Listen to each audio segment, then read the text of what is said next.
The allotted time for birth-giving the leaders awaited. With anxious hearts, results were the Anunnaki leaders seeking. The allotted time arrived, but there was no birth-giving from the female. In desperation, Ninhursag, a cutting in the female stomach she made, that which was conceived with tongs she drew out. A living being it was. With glee, Enki shouted, "We attained!"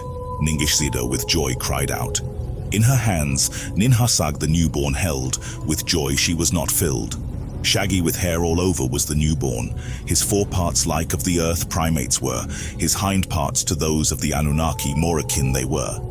They let the two-legged female primate who was the mother be a newborn nurse, with her milk him to suckle. Fast the newborn grew, what on Nibiru a day was, a month on earth was. Taller the imperfect earth child grew, in the image of the Anunnaki he was not. His hands for tools were not suited, his speech only grunting sounds was. "We must try once more," Ninhursag was saying. "The admixture needs adjusting." With Enki and Ningishzida assisting, they repeated the procedures. The genetic essences in the test tubes. Ninhursag carefully, one bit she took from one bit she took out from another.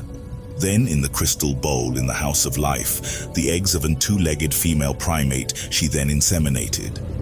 There was conception. At the appropriate time there was birth-giving. This one more in the likeness of the Anunnaki was. They let his birth mother him suckle. They let the newborn to a child grow. Appealing he was by his looks, his hands to hold tools were shapen. However, his senses they tested, and they were found deficient. The earth child could not hear, his eyesight was faltered. Again and again Ninhursag rearranged the admixtures of the DNA formulas. She took bits and pieces. One being had paralyzed feet, another his semen was dripping. One had trembling hands, a malfunctioning liver.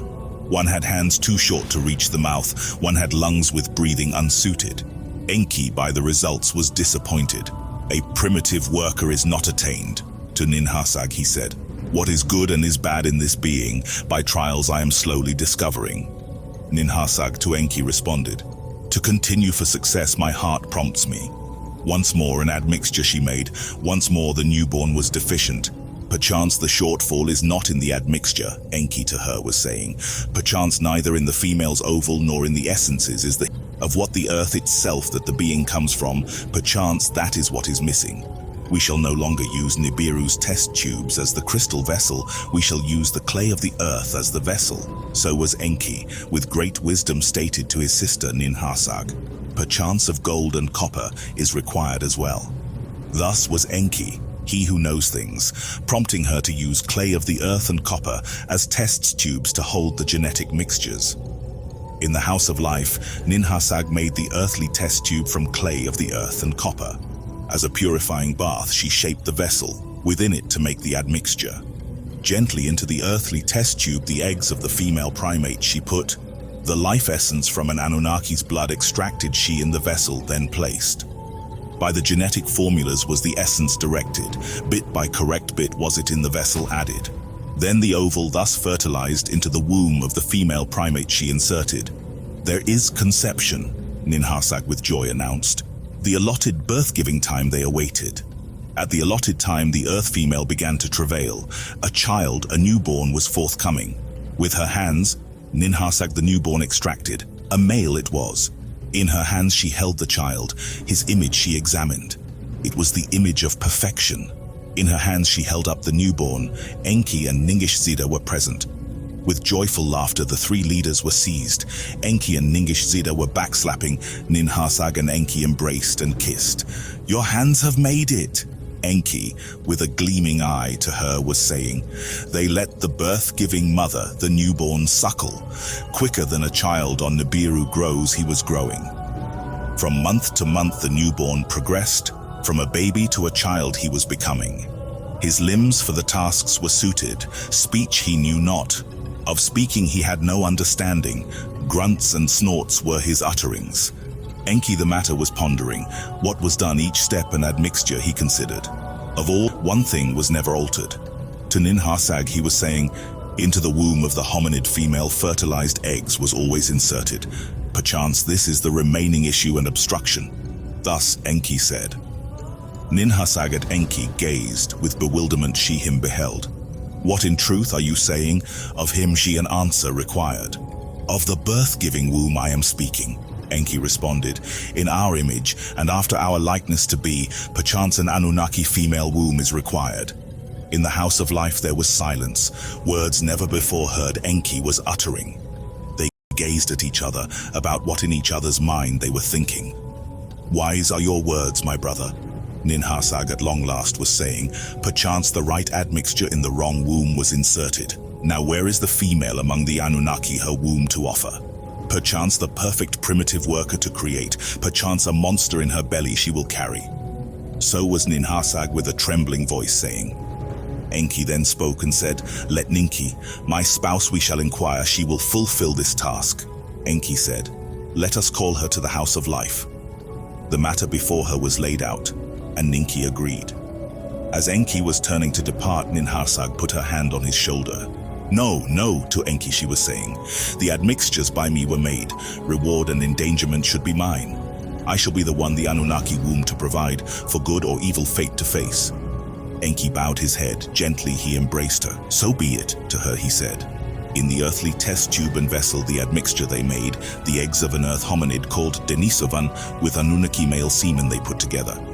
Then Enki inserted the fertilized egg into the womb of Ninhursag, and there was conception. The pregnancy by an admixture conceived. How long will the pregnancy last? To each other they wondered. Will it be 9 months of Nibiru, or will it be 9 months of Earth? Ninhursag was giving birth to a boy child. On the 10th month, Ninhursag conceived. Enki held the boy child in his hands, the image of perfection he was. He slapped the newborn on his hind parts. The newborn uttered proper sounds. He handed the newborn to Ninhursag. She held him up in her hands. My hands have made it. Victoriously she shouted. Now this is the account of how Adamu, known as Adam by name, was called, and how Tiamat, also known as Eve, as a counterpart female for him, was fashioned. The newborn's visage and limbs the leaders carefully examined. Of good shape were his eyes were not clogged, his limbs were proper, hind parts like legs, fore parts like hands were shaped. Shaggy like the wild ones he was not. Dark black his head hair was, smooth was his skin, smooth as the Anunnaki skin it was, like dark red blood was its color, like the clay of the Abzu was its hue. They looked at his malehood. Odd was its shape. By a skin was its forepart surrounded. Unlike that of Anunnaki malehood it was, a skin from its forepart was hanging. Let the earthling from us Anunnaki by this foreskin be distinguished, so was Enki saying. The newborn to cry was beginning. To her chest, Ninhursag closely drew him. Her breast to him she gave, the breast he began to suckle. Perfection we did attain. Ningish Zida, the son of Enki with elation was saying. Enki at his sister was gazing.